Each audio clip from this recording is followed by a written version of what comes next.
ముఖ్యంగా మేనేజ్మెంట్ మీ refinery union మాట్లాడినటువంటి విషయాలపైన కార్మిక సమస్యలపైన స్ట్రక్చర్ రేటింగ్ 2-3 సార్లు జరిగింది. సిఎన్ఎండి లెవెల్ కూడా 2 సార్లు జరిగింది. అటు ప్రభుత్వ యజమాన్యం ముఖ్యమంత్రిని వీళ్ళందరూ కూడా కలవటం జరిగింది. ముఖ్యంగా మెడికల్ బోర్డు ఆఫ్ చేశారు. ఎందుకు ఆఫ్ చేశారో అర్థం చెప్పడం లేదు. మేము మాట్లాడినప్పుడల్లా పెడతామని చెప్పి ఆలస్యం చేస్తూ ఉన్నాను. ఇమ్మీడియట్గా మెడికల్ బోర్డుని కొనసాగించాల్సిన బాధ్యత ఉన్నది. అట్లాగనే ఏదైతే ఉందో మెడికల్ బోర్డు మెడికల్ అయిపోయి వాళ్ళ పిల్లలు ఉద్యోగాలకు ఉన్నారు. తండ్రికి ఏం ఉద్యోగం లేదు, కొడుకు జీతం లేదు. ఆ విధంగా 370 మంది త్రూఅవుట్ సింగరేణిలో 5-6 నెలల నుంచి వాళ్ళు ఉద్యోగాలు లేకుండా ఉన్నారు.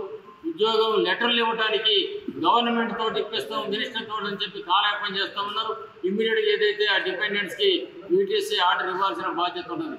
అదే కాకుండా పెరిగిపోయిన ఇన్కమ్ ట్యాక్స్ మేము రద్దు చేస్తాం అని చెప్పారు. సానుకూలంగా స్పందించారు.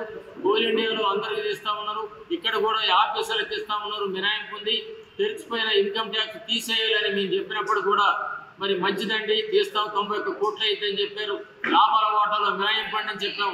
అది కూడా కాలయాపన చేస్తూ ఉన్నారు, ఇవ్వటం లేదు. అదే కాకుండా డిస్మిస్ అయిన కార్మికులు ఉన్నారు. 1 టైం మీద వాళ్ళకు ఉద్యోగాలు ఇవ్వండి అని చెప్పాం. మంచిదండి ఇస్తామని చెప్పారు. అది కూడా దాన్ని అమలు చేయటం లేదు.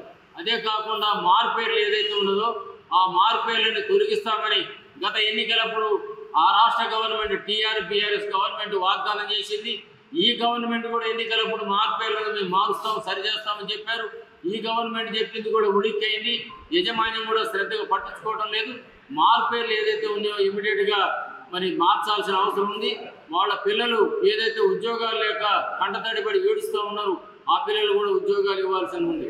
అట్లానే లా డిపార్ట్మెంట్ కానీ విజిలెన్స్ డిపార్ట్మెంటు సంవత్సరాల కొద్ది కేసులు నడిపిస్తూ ఉన్నారు. ఆ లా డిపార్ట్మెంటు ఇవన్నీ కూడా కేసులు ఇమ్మీడియట్గా సత్వరం పరిష్కారం చేయాలని చెప్తా ఉన్నాం.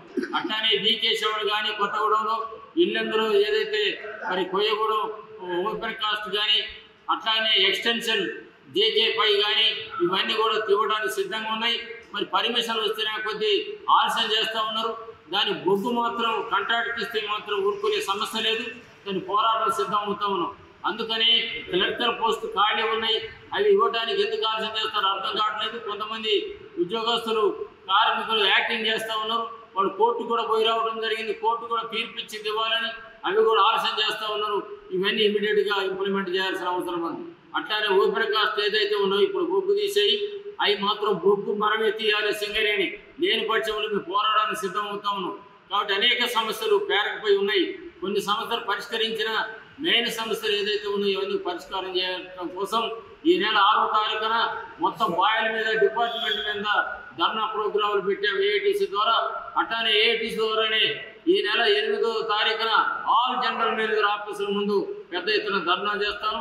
అప్పుడు కూడా పరిష్కారం కాకపోతే సింగరేణిలో ఉన్న యూనియన్లన్నీ ఐక్యం చేసి ఐక్య సంఘటనగా సమ్మెకైనా సిద్ధంగా మేము తయారు చేస్తామనేది మేనేజ్మెంట్ చెప్తా ఉన్నాం.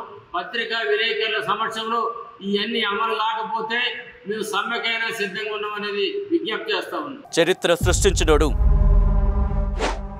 ఇప్పుడు ఆ చరిత్రని తిరగరాయబోతున్నాడు.